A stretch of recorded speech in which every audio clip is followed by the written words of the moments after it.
Seri 7 Bukek Xiansu. Pendekar Super Sakti. Audiobook, novel silat. Cerita, Ho Ping Hu. Bab 28. Nona, aku mengerti bahwa di dalam hatimu mengandung sakit hati dan dendam yang besar kepadaku. Andai kata engkau kini menjadi pembantu pemerintah Manchu, tentu dendammu akan kau hadapi dengan kekerasan dan engkau akan kuanggap sebagai musuh. Akan tetapi karena terbukti bahwa engkau membantu pihak pejuang menentang kekejaman pasukan Manchu, hal ini membuat hatiku terasa berat dan penuh oleh dosa terhadap dirimu. Nona, aku Lau Pangcu bukan seorang yang tidak mengenal budi dan bukan seorang yang tidak berani menanggung segala akibat perbuatanku.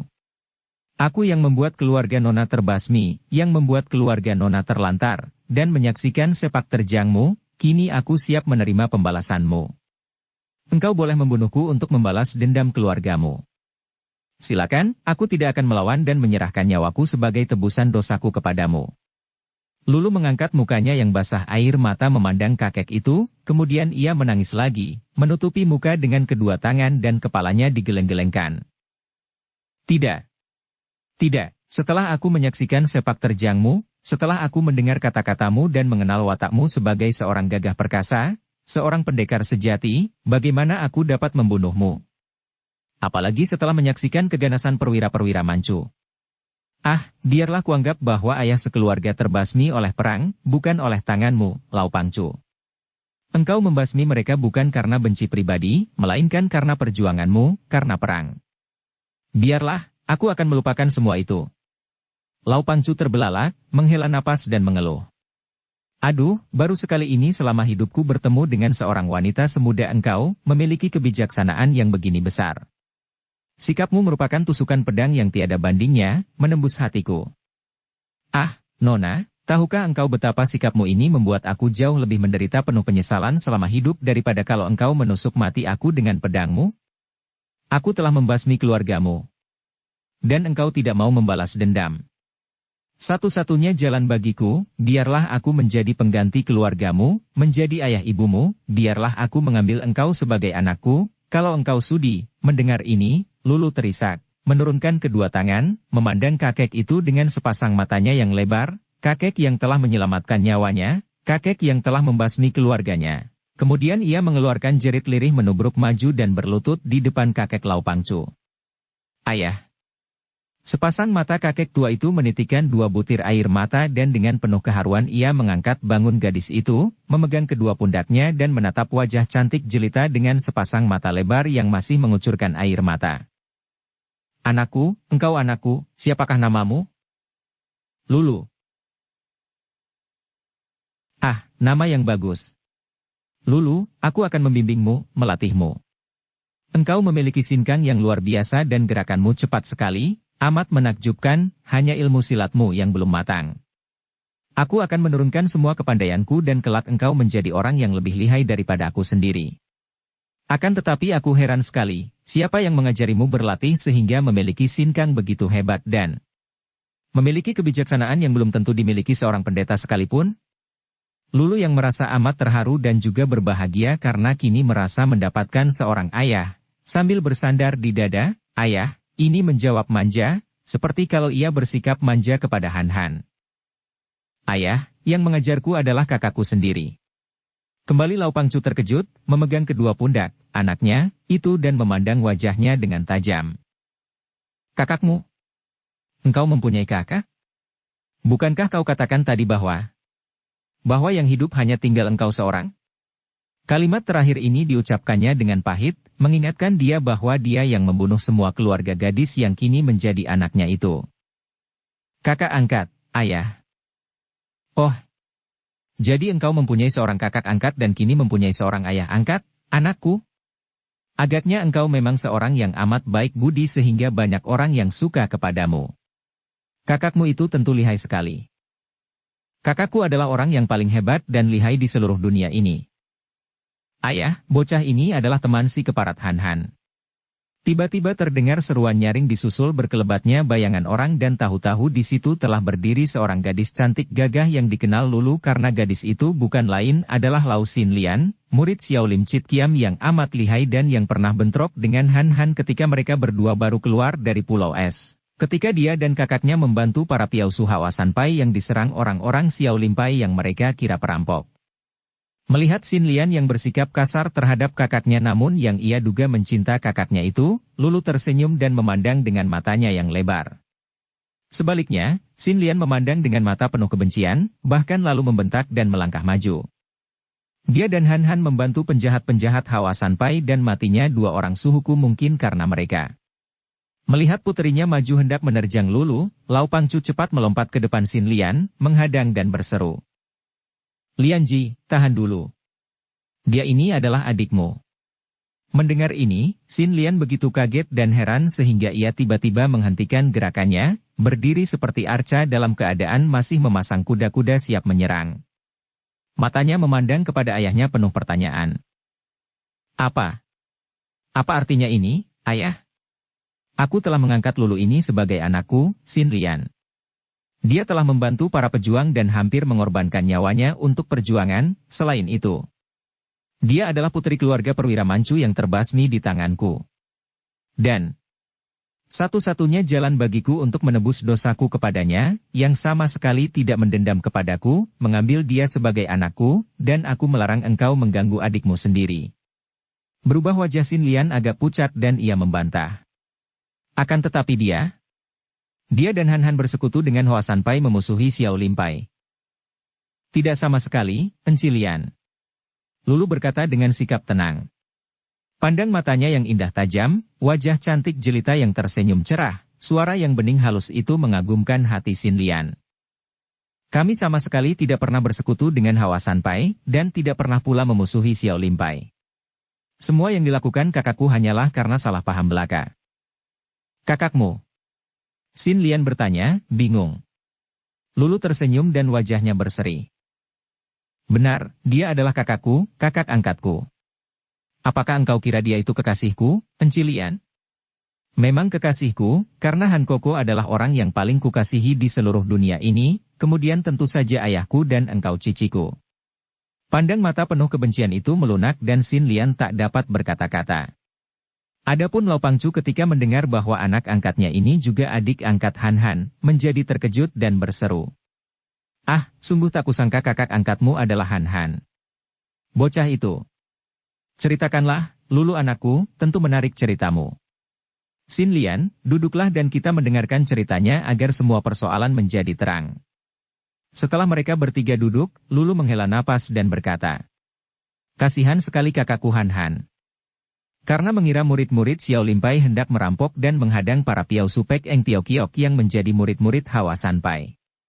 Kemudian melihat mayat dua orang di antara Xiao Lim Chit Kiam, dia mengira murid-murid Hawa Sanpai yang melakukannya sehingga dalam marahnya dia membunuh beberapa orang murid Hawa Sanpai. Akibatnya, dia dimusuhi oleh Hawa Sanpai dan Xiao Limpai. Xin Lian yang hatinya menjadi lega mendengar bahwa gadis cantik yang kini menjadi adik angkatnya itu ternyata bukan kekasih Han Han seperti yang tadinya ia sangka, menjadi tertarik sekali dan berkata. Ceritakanlah. Ceritakan apa yang telah terjadi sesungguhnya. Maka berceritalah Lulu tentang peristiwa yang ia alami bersama Han Han itu, mulai dari pertemuan mereka dengan para piausu Pek Eng Tiao Kiok sampai terjadi pertempuran dengan para penghadang dan munculnya Xin Lian, kemudian betapa Han Han membunuh murid-murid Hawa Sanpai, kemudian betapa dia dan kakaknya bertemu dengan tokoh-tokoh Hawa Sanpai. Ah! Lau Pangcu menepuk pahanya setelah mendengar penuturan Lulu bahwa jelas sekali kedua pihak terpancing dan menjadi korban adu domba yang diatur oleh pihak Manchu. Han Han menjadi korban fitnah. Hal ini harus segera dilaporkan kepada para pimpinan Xiao Limpai, Lianji, agar permusuhan antara kedua partai dapat dihentikan dan juga fitnah atas diri Han Han dibersihkan. Baik, ayah. Memang semestinya begitu. Aku pun sedang menjalankan tugas yang diperintahkan Ketua Xiao Limpai untuk pergi mencari 5 orang guruku, akan tetapi sungguh heran, 5 orang guruku itu tidak dapat kutemukan jejaknya. Sebaiknya aku pergi sekarang juga melaporkan hal penting itu kepada Ketua Xiao Limpai. Harap engkau tidak usah sibuk-sibuk dan capek-capek, enciku yang baik. Para pimpinan Xiao Limpai sudah tahu akan hal itu karena aku dan Han Koko telah pula datang mengunjungi Xiao Limsi untuk menghadap ketuanya. Apa? Dia yang telah difitnah dan dianggap musuh oleh Xiao Limpai malah datang mengunjungi Xiao Limsi? Begitu beraninya. Xin Lian terbelalak saking herannya. Sungguh gadis Manchu ini membawa cerita yang makin aneh saja. Juga Lau Pangcu menjadi terkejut dan heran. Memang Hanko adalah seorang laki-laki yang paling gagah perkasa dan paling berani di seluruh dunia ini, kata Lulu dengan bangga. Dia tidak akan mundur selangkah pun dalam membela kebenaran. Jangankan hanya mendatangi Xiao Lim Si menghadap ketua Xiao Lim Pai, biarpun harus mendatangi neraka menghadap Giam Loong, Raja Maut. Jika dia benar, akan dia lakukan tanpa mengenal takut. Berceritalah darah yang lincah dan yang amat mencinta kakaknya ini akan sepak terjang Han Han ketika mengunjungi Xiao Lim Pai. Diceritakannya pula betapa Han Han dikeroyok oleh para tokoh Xiao Lim Pai, betapa Han Han masuk bertemu dengan Qian Ti Ho Xiang. Mendengar penurutan ini, makin lama Xin Lian menjadi makin terheran-heran dan diam-diam ia menjadi kagum sekali kepada Han Han yang memang amat menarik hatinya dan yang sudah ia buktikan sendiri kelihayannya. Setelah Lulu berhenti bercerita, keadaan sunyi. Lau Pangcu termangu penuh keheranan, sedangkan Xin Lian termenung mengenangkan keadaan pemuda itu. Wah, ceritamu sungguh hebat. Akhirnya Lau Pangcu berkata sambil menarik napas panjang. Anakku Lulu, tahukah engkau bahwa dahulu kakakmu itu adalah muridku? Sungguh tidak nyana dia dapat menjadi seorang yang berilmu tinggi, juga engkau dapat memiliki sinkang dan ginkang yang amat luar biasa. Siapakah guru kalian? Biarpun Han Han pernah memesan agar dia tidak bicara tentang Pulau Es dengan siapapun juga, akan tetapi karena Lau Pangcu telah menjadi ayahnya sedang Xin Lian menjadi cicinya, Lulu merasa tidak perlu merahasiakan hal itu dari mereka. Ia lalu menjawab. Guru kami adalah pemilik Pulau Es. Hei, Pulau Es. Lau Pangcu dan Xin Lian makin terkejut. Benar-benar makin banyak hal tak terduga-duga dan aneh-aneh mereka dengar dari mulut Lulu. Pulau Es yang semenjak puluhan tahun dicari oleh semua tokoh Kang Ou. Lulu mengangguk. Secara kebetulan saja kami dapat sampai di pulau itu dalam keadaan hampir mati setelah mengalami ancaman maut berkali-kali. Ia lalu bercerita tentang pengalamannya bersama Han Han ketika menjadi tawanan Ma Bin Lomo sampai terbawa badai dalam perahu rusak sehingga mereka mendarat di Pulau Es, menemukan peninggalan kitab-kitab pelajaran penghuni Pulau Es dan belajar ilmu selama 6 tahun di tempat itu. Betapa kemudian dengan susah payah mereka dapat meninggalkan tempat itu. Lau Pangcu dan Xin Lian mendengarkan penuturan itu dengan mata terbelalak dan mulut ternganga, merasa seperti mendengarkan dongeng saja. Cerita itu amat mempesona mereka, bukan hanya karena keanehan cerita itu sendiri, melainkan juga karena pandainya Lulu bercerita sehingga untuk waktu yang cukup lama kedua orang ini seperti menggantungkan pandang mata mereka kepada bibir tipis merah yang bergerak-gerak manis ketika bercerita. Yang berilmu tinggi-tinggi dan berusaha mati-matian mencari Pulau Es, tidak pernah berhasil, dua orang bocah yang tidak mencarinya malah mendapatkan. Haha, inilah yang disebut jodoh yang terjadi atas kehendak Tian. Pantas saja engkau lihai sekali, anakku, kiranya engkau menjadi ahli waris pusaka-pusaka mukjizat yang terdapat di Pulau Es. Sungguh engkau beruntung sekali, anakku. Ilmu yang berhasil kumiliki dengan latihan berat tidak ada artinya, ayah. Aku memang bodoh dan kurang tekun seperti Hanko. Dibandingkan dengan Hankoko, ilmuku sama sekali tidak ada artinya, dia 10 kali lebih lihai daripada aku. Xin Lian makin kagum kepada Han Han dan diam-diam jantungnya berdebar. Hatinya makin tertarik. Sekarang di manakah Han Han? Mengapa engkau berpisah darinya? Pertanyaan ini biasa saja, akan tetapi begitu menyebut Han Han, muka Xin Lian menjadi merah sekali. Hal ini tidak terlepas dari pandang mata Lulu yang tajam dan pandang mata Lau Pangcu yang berpengalaman. Akan tetapi karena Lulu diingatkan kepada kakaknya dan hatinya menjadi gelisah, dia tidak ingin menggoda enci angkatnya itu, bahkan lalu menghela napas dan mengerutkan alisnya yang hitam panjang. Hal inilah yang menyusahkan hatiku. Ketika kami saling berpisah, aku tertawan oleh si keparat Ouyang Seng murid setan botak, sedangkan kakakku ketika itu dikeroyok 2 oleh setan botak dan iblis muka kuda. Apa? Kang Toukui Galiat dan Ma Bin Lomo Siang Koanli mengeroyok Han Han? Lau Pangcu berteriak dan Xin Lian pun menjadi pucat mukanya. Mereka mengenal siapa 2 orang datuk hitam ini, tahu pula akan kehebatan ilmu kepandaian mereka. Seorang saja di antara mereka sudah merupakan lawan yang amat hebat, bahkan ke-7 orang sakti. Xiao Lim Chit Kiam ketika menghadapi setan botak seorang diri saja hampir kalah. Apalagi kini dua orang datuk hitam itu maju mengeroyok. Mana mungkin ia dapat menangkan dua orang datuk hitam itu? Suara Xin Lian ini terdengar lirih, penuh kengerian dan kekhawatiran karena 9 bagian perasaannya mengatakan bahwa tentu Han Han tewas kalau dikeroyok dua orang datuk hitam itu, betapapun lihainya Han Han. Tidak, kakakku tidak akan kalah. Lulu berkata. Tidak mungkin Hanko sampai kalah. Dia sakti dan cerdik, tentu dapat mengatasi dua orang kakek iblis itu. Akan tetapi, entah kemana perginya. Aku sedang mencarinya sehingga tiba di sini dan bertemu dengan ayah. Sekarang aku akan pergi mencarinya lagi sampai bertemu. Lulu, anakku yang baik. Jangan engkau pergi dulu. Setelah aku mendapatkan seorang anak seperti engkau, mana boleh engkau lalu pergi lagi begitu saja? Engkau telah memiliki sinkang yang luar biasa, melebihi aku sendiri, bahkan mungkin sinkangmu lebih hebat daripada Xin Lian. Akan tetapi ilmu silatmu belum matang, dan sementara ini engkau tinggallah di sini bersamaku agar dapat kau perdalam ilmu silatmu. Aku yang akan menggembelengmu sehingga kalau ilmu silatmu sudah matang, kiranya aku sendiri sama sekali tidak akan dapat melawanmu, engkau tidak membutuhkan waktu lama untuk mematangkan ilmu silatmu. Juga encimu dapat membantumu. Adapun tentang Han Han, aku akan mengerahkan anak buahku untuk membantumu mencari kabar tentang kakakmu itu. Kiranya akan lebih berhasil daripada kalau engkau pergi mencari sendiri. Ucapan ayah benar sekali, adik Lulu. Sebagai murid Xiao Limpai, tentu saja aku tidak boleh mengajarkan ilmu silat Xiao Limpai kepada orang lain bukan murid Xiao Limpai. Akan tetapi agaknya sedikit banyak aku akan dapat membantumu untuk mematangkan ilmu silatmu sendiri yang hebat. Dibujuk oleh ayah dan enci angkat yang amat disukainya itu, akhirnya Lulu menurut dan demikianlah, mulai hari itu Lulu digembleng ilmu silat oleh Lau Pangcu dan Xin Lian. Di bawah bimbingan Lau Pangcu yang berpengalaman, benar saja Lulu dapat mematangkan ilmu silatnya dan Xin Lian sendiri terheran-heran menyaksikan kehebatan sinkang adik angkatnya itu yang benar-benar lebih kuat dari dia sendiri. Juga ilmu silat yang dimainkan Lulu selain aneh, juga indah dan amat kuat. Benar pula seperti yang diramalkan Lau Pangcu, setelah ilmu silatnya dimatangkan di bawah petunjuk Lau Pangcu yang berpengalaman dan Xin Lian yang berilmu tinggi, Lulu memperoleh kemajuan hebat sekali sehingga kalau menghadapi lawan, kiranya dia lebih berbahaya daripada Lau Pangcu, bahkan lebih sukar dilawan daripada Xin Lian sendiri.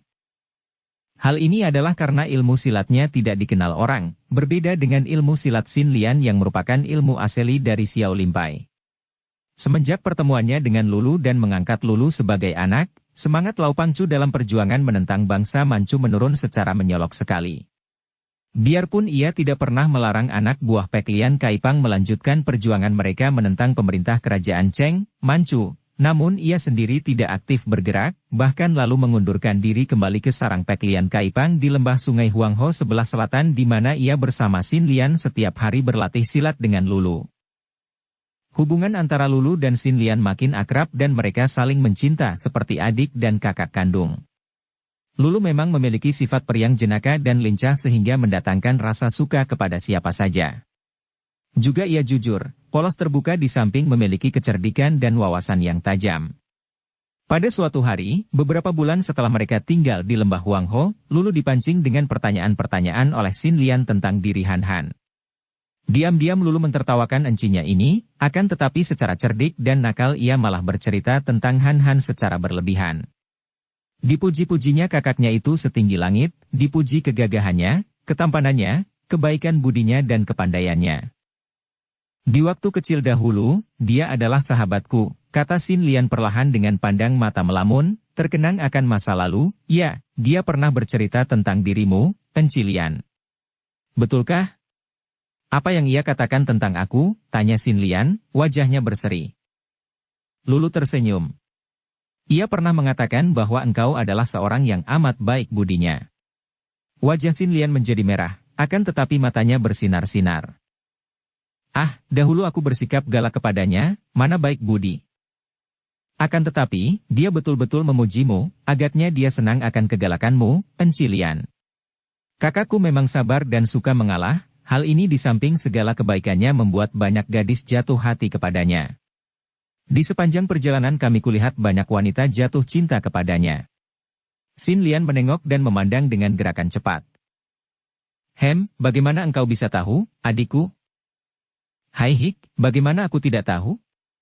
Pandang mata mereka itu. Pandang mata yang mereka tujukan kepada Hanko terlalu jelas. Tampak sinar-sinar cinta kasih memancar dari mata mereka dan Dewi Asmara mengintai dari balik senyum mereka. Ih, genit kau. Xin Lian mencela dan mencubit lengan adiknya. Aduh. Lulu menggosok-gosok kulit lengan yang dicubit encinya. Tanganmu mencubit aku, akan tetapi pikiranmu mencubit Hanko, bukankah begitu, Enci Lian? Idie. Engkau benar-benar centil, adik Lulu, Sudan, jangan menggoda orang, ceritakan yang betul. Aku sudah bercerita sebenarnya, masa aku membohong? Bahkan murid In Yang Sengcu, Hawasan Kiam Li Lusoan Li yang cantik jelita dan gagah perkasa, juga jatuh cinta kepada kakak Han Han. Baru berkenalan beberapa hari saja mereka sudah begitu akrab, pendekar wanita itu seperti menjadi bayangan tubuh Hanko, tidak mau berpisah lagi. Setiap gerak-geriknya jelas menunjukkan cinta kasih yang mendalam.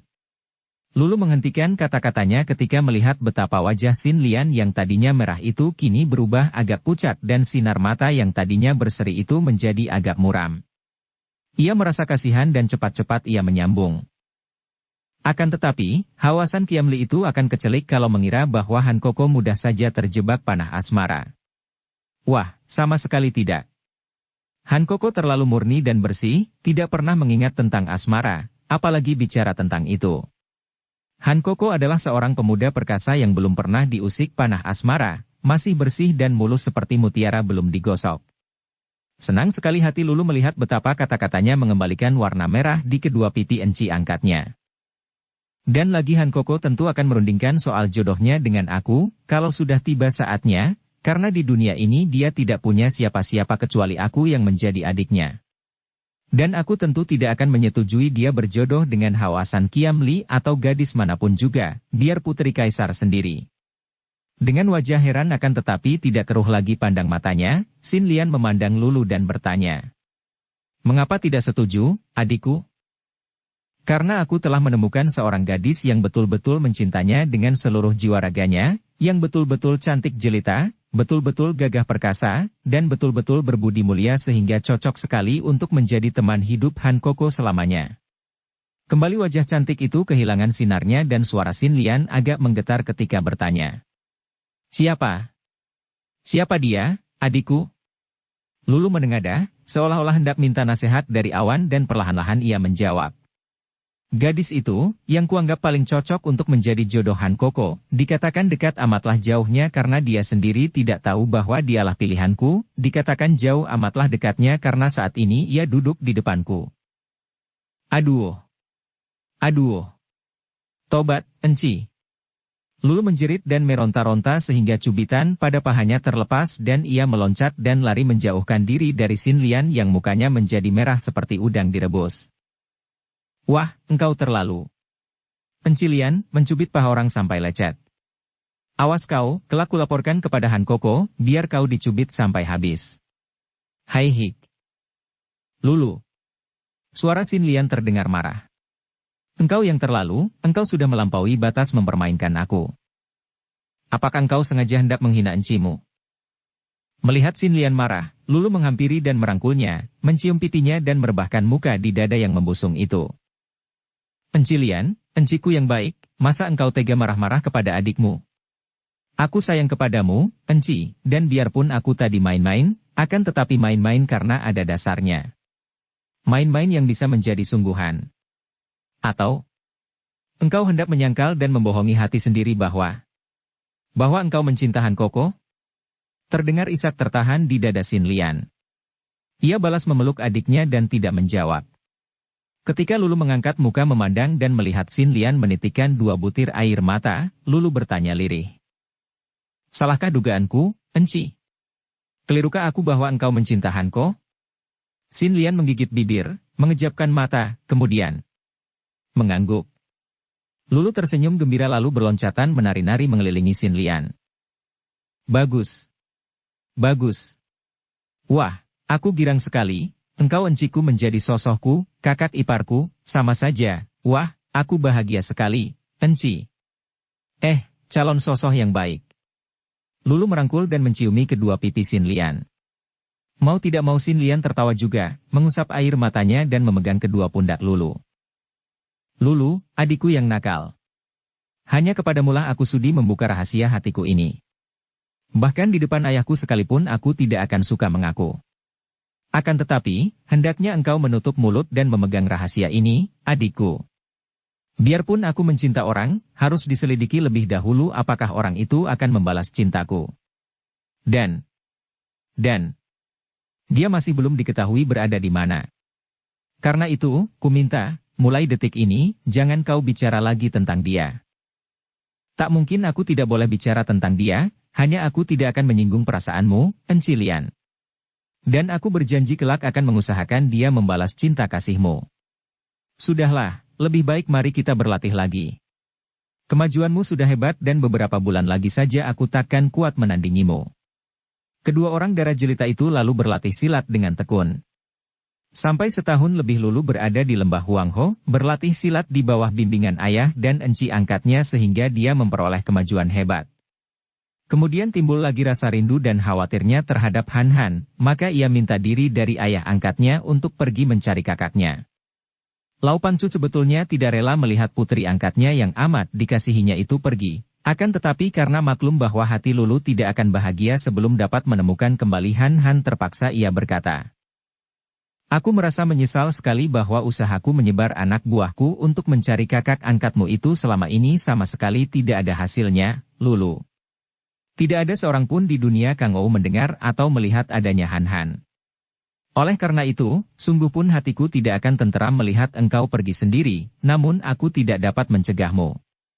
Engkau hati-hatilah di dalam perjalanan, Lulu, karena sungguh pun sekarang tingkat kepandaianmu sudah melampaui aku, namun di dunia ini banyak sekali terdapat orang sakti yang menyeleweng daripada kebenaran.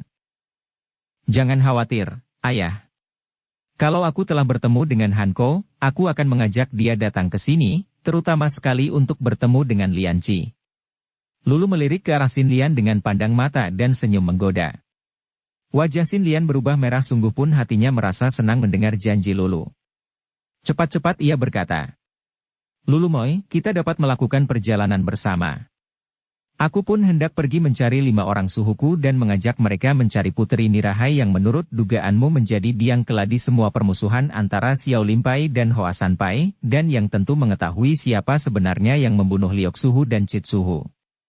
Demikianlah. 2 orang darah jelita itu pergi dari lembah Huangho yang tersembunyi, meninggalkan Lau Pangcu yang bersunyi diri dan yang telah mengundurkan diri dari perjuangan, bahkan yang mulai menjauhkan diri dari urusan duniawi karena merasa sudah terlalu tua ditambah kesadaran bahwa ikut sertanya dalam perang sama sekali tidak akan mengubah keadaan menjadi baik, bahkan sebaliknya. Ia kini tekun bersamadi semenjak kedua orang putrinya pergi, bahkan menyerahkan urusan Pek Lian Kaipang kepada para pembantunya. Adapun Xin Lian dan Lulu tidak lama melakukan perjalanan bersama. Sepekan kemudian mereka terpaksa harus berpisah karena Lulu hendak mencari kakaknya di kota raja, sedangkan Xin Lian hendak pergi ke Xiao Limsi lebih dulu untuk mendengar apakah 5 orang suhunya telah kembali ke sana. Kedua orang gadis remaja ini saling berangkulan ketika hendak berpisah dan berjanji akan segera saling bertemu kembali di lembah Huangho. Jangan lupa, adikku. Bulan 3 tahun depan, jadi kurang 6-7 bulan lagi adalah ulang tahun ke-70 dari ayah kita, tepatnya jatuh pada pertengahan bulan. Aku bermaksud mengadakan sedikit pesta ulang tahun, dan engkau harus membantu dan hadir, demikian pesan Xin Lian. Baik, Enci Lian. Aku pasti akan bersama kakakku. Xin Lian merasa betapa jantungnya berdebar dan pipinya panas, kemudian ia merangkul sekali lagi dan mencium pipi adik angkatnya, lalu berkata. Selamat jalan, selamat berpisah sampai jumpa kembali, Lulu. Maka berpisahlah kakak dan adik angkat ini. Lulu berdiri memandang encinya yang berlari cepat ke selatan itu sambil tersenyum. Gadis yang amat baik budi, pikirnya, lagi pula gagah perkasa dan cantik jelita. Tepat menjadi istri Hanko. Akan tetapi di mana kakaknya? Teringat akan ini, cepat ia membalikkan tubuhnya dan lari ke utara, arah yang berlawanan dengan larinya Xin Lian. Ia harus dapat bertemu dengan kakaknya yang sudah lama dirindukannya itu. Telah lama kita meninggalkan Han Han. Apakah yang telah terjadi dengan Han Han setelah dalam usahanya menyelamatkan Kim Chu dia sendiri terpelanting dan terjerumus ke dalam jurang yang seolah-olah tak berdasar saking curamnya? Benarkah kekhawatiran para Nikou, Kim Chu, dan para nelayan bahwa pemuda itu tentu tewas dan hancur sehingga mayatnya pun tak dapat ditemukan? Memang, kalau menurut pengertian dan perhitungan manusia, selamatnya Kim Chu setelah terjatuh dari tempat tinggi itu merupakan hal yang ajaib dan kiranya tidak mungkin ada orang lain yang sebaik itu nasibnya. Han Han pasti hancur lebur tubuhnya. Akan tetapi pengertian manusia sesungguhnya amat tidak berarti, amat kecil dan jauh daripada cukup untuk dapat menjangkau dan menjenguk untuk mengukur kekuasaan Tuhan yang terlampau besar untuk dapat dipertimbangkan dan diukur oleh pengertian manusia. Logika atau nalar manusia amatlah kecil. Apalagi tentang hidup dan mati.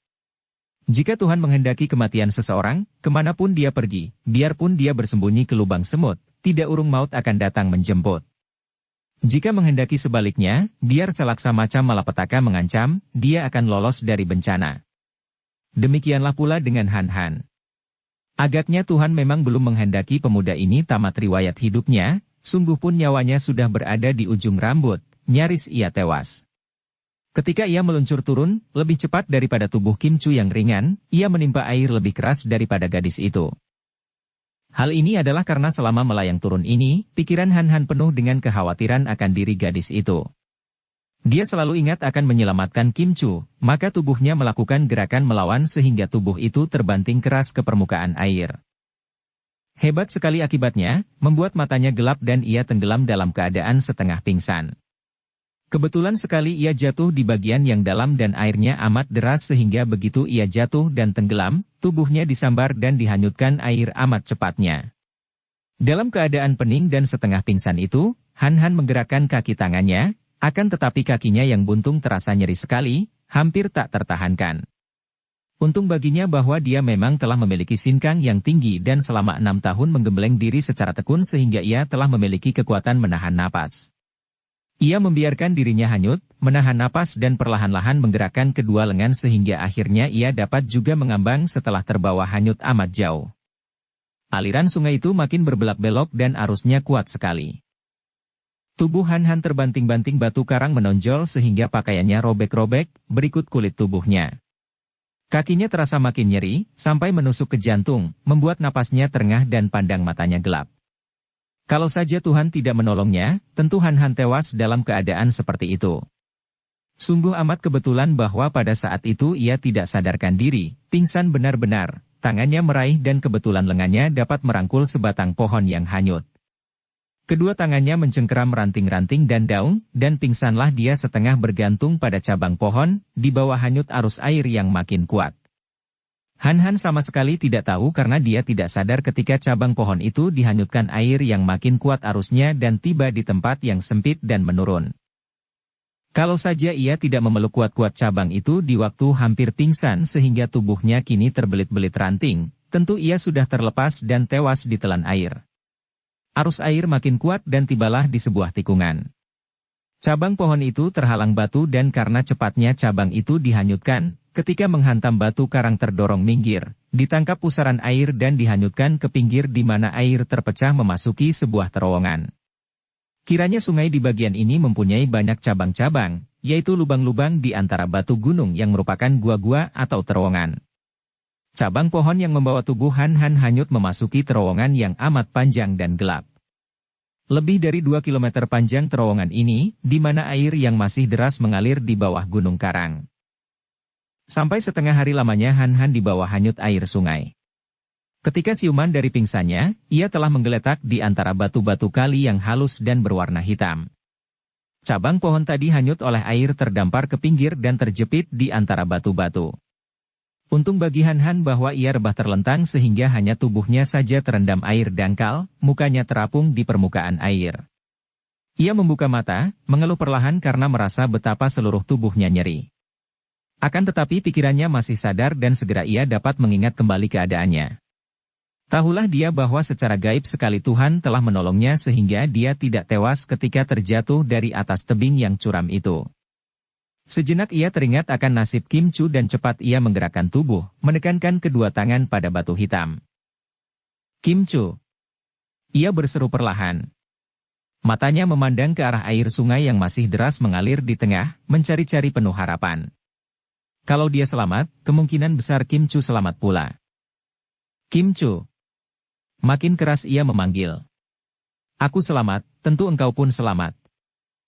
Orang muda yang lancang. Boleh jadi engkau bebas dari cengkraman air, akan tetapi jangan harap dapat terbebas dari tanganku. Han-Han yang kuat menahan dinginnya air karena sinkangnya, kini menggigil mendengar suara itu. Suara yang merdu dan halus sekali, akan tetapi mengandung hawa dingin yang membeku. Cepat ia memutar tubuh, berpegang kepada batu dan melihat seorang nenek berdiri tidak jauh di depannya dan ia bengong. Nenek itu hanya berkaki satu. Namun, biar kakinya hanya tinggal satu, nenek itu dapat berdiri tegak di atas batu. Kaki tunggalnya itu berada di tengah-tengah bawah tubuhnya, sukar dikatakan kaki kanan ataukah kaki kiri. Berdiri tegak tak bergerak seperti sebuah arca, tangan kiri memegang tongkat sehingga lengan bajunya tersingkap dan tampak sebuah tangan yang kecil dan berkulit halus putih. Wajah yang keriputan kurus itu masih membayangkan kecantikan masa muda dan tubuhnya masih kecil ramping. Akan tetapi pandang mata nenek itu membuat Han-Han mengkirik. Pandang mata yang dingin sekali. Setelah kini ia membalikkan tubuh memandang ke darat, tampak olehnya jauh di belakang wanita tua itu sebuah pondok butut. Penglihatan mata Han-Han amat tajam. Dia dapat mengenal orang pandai, akan tetapi pada saat itu ia bengong dan memeras otak untuk mengingat-ingat karena ia merasa yakin bahwa ia pernah bertemu dengan wanita ini, akan tetapi mendengar ucapan wanita tua itu, ia terkejut dan berkata, "Maaf, Lo Cianpue. Mengapa Lo Cianpue mengatakan saya lancang? Aku sudah bersumpah untuk membunuh setiap orang yang berani mendatangi tempat pertapaanku ini dan engkau telah lancang berani datang ke sini. Tapi, saya tidak sengaja datang ke tempat ini." Han-Han memprotes. "Tidak peduli. Engkau telah mengotori tempat ini dan engkau harus mati." Tiba-tiba, sukar diketahui oleh Han-Han bagaimana wanita itu bergerak, tahu-tahu tubuh wanita itu telah menyambar ke arahnya dan tongkat di tangan kiri itu menyambar ke arah kepalanya. Han-Han masih berdiri di dalam air, sebatas paha. Melihat sambaran yang dahsyat luar biasa ini, Han-Han cepat melempar tubuh ke belakang. Biur. Ia terluput dari maut, akan tetapi ia gelagapan dan cepat memegang batu karang, bangun berdiri lagi.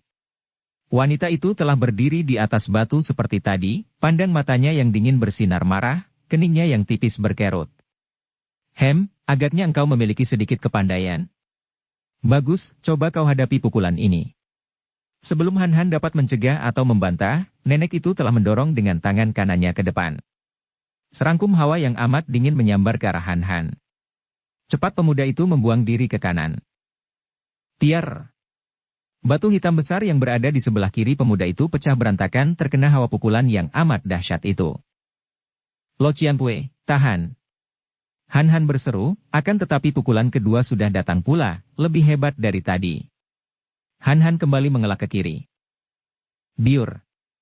Han-Han menengok dengan kaget menyaksikan betapa hawa pukulan itu membuat air di belakangnya menjadi bongkahan-bongkahan salju membeku, maklumlah ia bahwa nenek itu memiliki imkang yang amat dahsyat dan kini teringatlah ia di mana ia telah bertemu dengan nenek itu. "Lo Cianpue." Nenek itu sudah memukul lagi, tidak ada kesempatan lagi bagi Han-Han untuk mengelak. Terpaksa ia menggerakkan tangan menangkis dengan cara mendorongkan tangan kanan ke depan sambil mengerahkan tenaga sinkang. Gerakan ini tentu saja meniru gerakan yang pernah dia pelajari dari kitab-kitab Mahabin Lomo, yaitu Swat Im Sinciang. Des, ai. Tubuh nenek itu bergoyang-goyang dan ia mengeluarkan seruan kaget, sedangkan tubuh Han-Han terbanting ke belakang, mulutnya mengeluarkan darah segar. Keadaan pemuda ini masih belum pulih, belum sembuh benar dari penderitaan luka di kaki yang dibuntung, apalagi baru saja dia dipermainkan arus air sehingga dia amat lelah dan tenaga yang ia keluarkan tadi hanyalah sisa tenaga yang tinggal separuh. Pertemuan tenaga imkang dahsyat itu membuat Han-Han terluka di sebelah dalam tubuhnya dan ia terhuyung, memegang batu dan jatuh di atas batu hitam. "Keparat? Engkau pandai Swat Im Sinciang? Ada hubungan apa engkau dengan si setan muka kuda Siang Kuan Li?" Akan tetapi pertanyaan yang terdengar merdu dan terlalu dingin itu seperti tidak terdengar oleh Han-Han yang kepalanya terasa pening. "Lo Cianpue. saya pernah bertemu dengan Lo Cianpue. Di istana Pulau Es. Terdengar wanita tua itu mengeluarkan suara melengking dan tahu-tahu tubuhnya telah berada di atas batu depan Han Han. Tongkatnya sudah diangkat ke atas, siap ditusukkan ke ubun-ubun kepala Han Han. Apa kau bilang? Pulau Es. Orang muda, sekarang ada 3 alasan bagiku untuk membunuhmu. Pertama, engkau lancang masuk ke sini. Kedua, engkau ada hubungan dengan Siang Koan Li dan Swat Im Sin Chiang. Ketiga, engkau tahu akan Pulau Es. Tongkat diangkat ke atas, ujungnya hendak ditusukkan ke kepala Han Han. Pemuda ini melihat datangnya bahaya maut, akan tetapi kepalanya terlalu pening dan pikirannya tidak karuan. Entah bagaimana, ia merasa pasti akan mati dan ia terbayang akan beruang es yang mati di Pulau Es, maka bibirnya mengeluh. Beruang es itu telah mati. Mati digigit ular merah. Dan dia pun roboh pingsan, terkulai lemas. Beruang. Beruang es. Mati. Tongkat yang sudah siap menghabiskan nyawa Han Han itu perlahan-lahan turun. Nenek itu tertegun dan termenung memandang tubuh Han Han yang terkulai, kemudian tongkatnya bergerak, mencokel tubuh Han Han dan sekali digerakkan tubuh Han Han terlontar ke atas, disambut dengan lengan kanan, dikempit kemudian nenek itu meloncat-loncat dengan satu kakinya, cepat bukan main dari batu ke batu, menuju ke pondok kecil. Luar biasa, kakinya juga buntung sebelah, gumamnya ketika tadi melihat betapa kaki pemuda itu juga buntung sebelah. Keadaan pemuda itu menarik perhatiannya, begitu tertarik sehingga ia tidak ingin lagi membunuhnya. Pertama, pemuda ini, yang keadaannya sudah lemah, sanggup menangkis pukulan Im Kangnya. Hal ini saja sudah mengejutkannya karena tadi ia merasa betapa tangkisan itu amat kuatnya. Si muka kuda sendiri belum tentu dapat bertahan dan menangkis sekuat itu. Kedua, pemuda itu mengatakan pernah bertemu dengannya. Ketiga, pemuda itu menyebut-nyebut beruang es yang mati digigit ular merah. Hal ini menguatkan bukti bahwa pemuda ini benar-benar pernah berada di Pulau Es. Dan kini keempat, kenyataan bahwa pemuda ini seorang yang berkaki satu menambah keinginan tahunya. Ketika Han Han membuka matanya, pertama yang terasa olehnya adalah rasa pahit di mulut dan bau harum di hidung. Ia mengecap mulutnya dan tahulah ia bahwa dia telah dicekoki obat selagi pingsan dan teringatlah ia akan semua pengalamannya tadi. Cepat ia bangkit duduk di atas pembaringan itu dan melihat nenek tadi sedang duduk di atas kursi di sudut bilik, memandangnya penuh perhatian. Melihat nenek itu, Han Han maklum bahwa biarpun tadi ia diserang sampai roboh pingsan, namun akhirnya nenek itu telah menolongnya. Ia lalu meloncat turun dari atas pembaringan, lupa akan kakinya yang buntung sehingga akibatnya ia roboh terguling. Aduh! Kakinya terasa nyeri sekali, namun ia memaksa diri merangkak dan berlutut dengan sebelah kaki di depan nenek itu. Canggung benar. Si nenek mencela. Sudah berapa lama kakimu buntung? Baru beberapa hari, Lo Cianpue. Nenek itu mengangguk-angguk. Kiranya pemuda ini malah masih menderita luka pada kakinya yang buntung. Ia makin heran dan kagum betapa pemuda yang terluka hebat masih memiliki tenaga sedemikian kuatnya. Sekarang lekas ceritakan semua, bagaimana engkau tahu tentang beruang es dan kapan pernah bertemu denganku. Kalau ada yang kau sembunyikan, aku tidak akan mengampuni nyawamu lagi. Lo Cianpue, saya bernama Sihan dan bukanlah seorang yang suka membohong atau menipu, apalagi lancang memasuki tempat kediaman orang-orang suci. Saya tiba di tempat ini tanpa saya sengaja, juga saya dahulu tiba di Pulau Es secara kebetulan, terbawa badai dalam perahu rusak. Sampai 6 tahun lamanya, saya bersama adik angkat saya berdiam di Pulau Es, melatih diri dengar ilmu yang terdapat di kitab-kitab milik penghuni istana di Pulau Es. Setelah beruang es mati tergigit ular merah beracun dan melihat betapa pulau itu sesungguhnya terdapat ular merah yang amat berbahaya, akhirnya saya dan adik saya berhasil melarikan diri keluar dari pulau itu. Ketika tadi, ataukah kemarin, saya melihat Lo Cianpue di pinggir sungai, segera saya mengenal Lo Cianpue. Bukankah Lo Cianpue ini adalah orang yang patungnya berada di Pulau Es? Saya ada melihat 3 buah patung di sana. Patung seorang pria tampan gagah yang ada bekas tusukan pada dahinya, patung seorang wanita cantik yang pandang matanya menyeramkan, dan ketiga adalah patung wanita cantik yang seperti Lo Cianpue. Buntung kakinya. Nenek itu bertanya dan suaranya agak menggetar. Han Han mengangguk sambil menatap wajah nenek itu. Setelah kini sikap dingin nenek itu lenyap oleh perasaan terharu, tampaklah olehnya sifat lemah lembut seperti yang terdapat pada muka patung.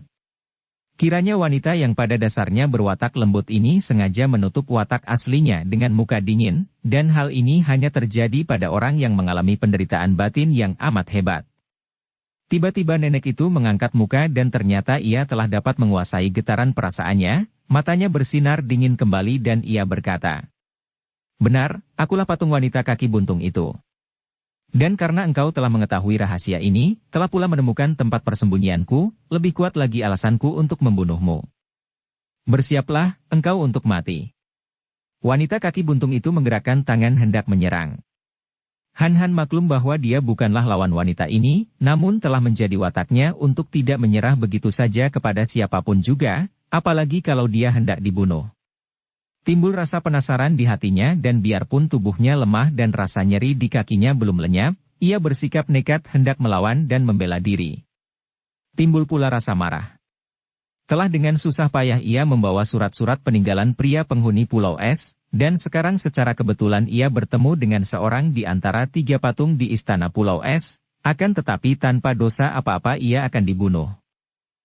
"Nanti dulu, Lo Cianpue." Ia berseru, suaranya nyaring sekali karena ia mengerahkan kaikang sehingga nenek itu terkejut dan menahan pukulannya. "Saya tidak merasa mempunyai kesalahan apa-apa, mengapa Lo Cianpue hendak membunuh saya? Bukankah perbuatan itu kejam dan ganas sekali? Kalau Lo Cianpue memaksa diri hendak membunuh saya, sebagai seorang manusia terpaksa saya akan melawan Lo Cianpue. Akan tetapi, karena saya pasti akan tewas di tangan Lo Cianpue, biarlah saya menyerahkan surat-surat peninggalan penghuni Pulau Es kepada Lo Cianpue agar tugas saya ini ada yang melanjutkan. Apalagi karena Lo Cianpue adalah seorang anggota keluarga penghuni Pulau Es, tentu lebih tahu kepada siapa surat-surat itu harus diserahkan." Sambil berkata dengan nada keras, Han mengeluarkan kantung yang berisi surat-surat yang ia temukan dalam laci meja di kamar pria penghuni istana Pulau Es. Kemudian dilemparkannya kantung itu kepada si nenek yang cepat menyambar dengan tangannya. Plak, ai.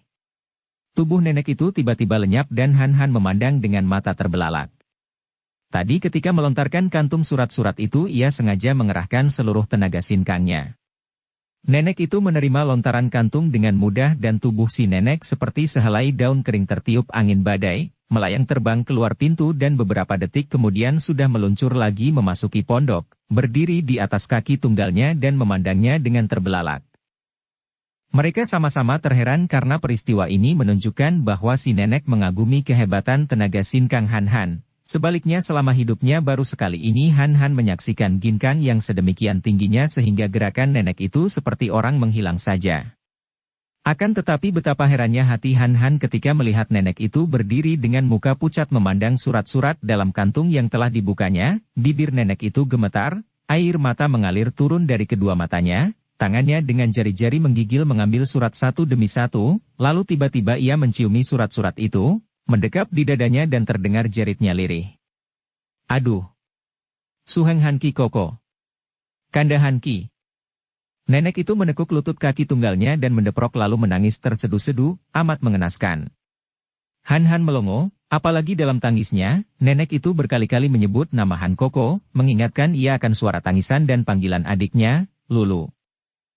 "Kakanda Han. Kalau memang mencinta mengapa tidak dari dahulu berterus terang? Kalau benar engkau mencinta aku seorang. Ah, kalau aku tahu. Masa aku akan mengalah begitu saja, membiarkan suci membuntungi kakiku? Aduh, Han Koko. Han Suheng. Betapa kejamnya engkau." Han tetap berdiri seperti patung memandang nenek itu, jantungnya berdebar penuh ketegangan, juga penuh keharuan. Nenek itu seperti seorang anak kecil, menangis terisak-isak dan bicara sendiri seperti orang gila. Satu demi satu surat yang ditulis dengan huruf-huruf indah itu dibacanya, dan tiap kali membaca sebuah surat ia menangis makin sedih. Akhirnya semua surat habis dibaca nenek itu, surat-surat itu berserakan di atas tanah lantai pondok dan Han melihat betapa air mata nenek itu membuat beberapa huruf hitam menjadi luntur dan kotor. Nenek itu sendiri masih terisak-isak, seolah-olah dia telah lupa kepada Han dan tenggelam dalam kedukaan yang amat hebat. Wajah yang kurus itu sepucat mayat, kosong tak ada gairah hidup. 10 jari tangannya mencengkeram dan membuka, Seperti orang sekarat, tanda bahwa jantungnya seperti diremas-remas oleh penderitaan batin. Han merasa kasihan sekali. Bersambung ke bab 29. Dukung kami dengan subscribe, follow, like, komen dan share. Terima kasih.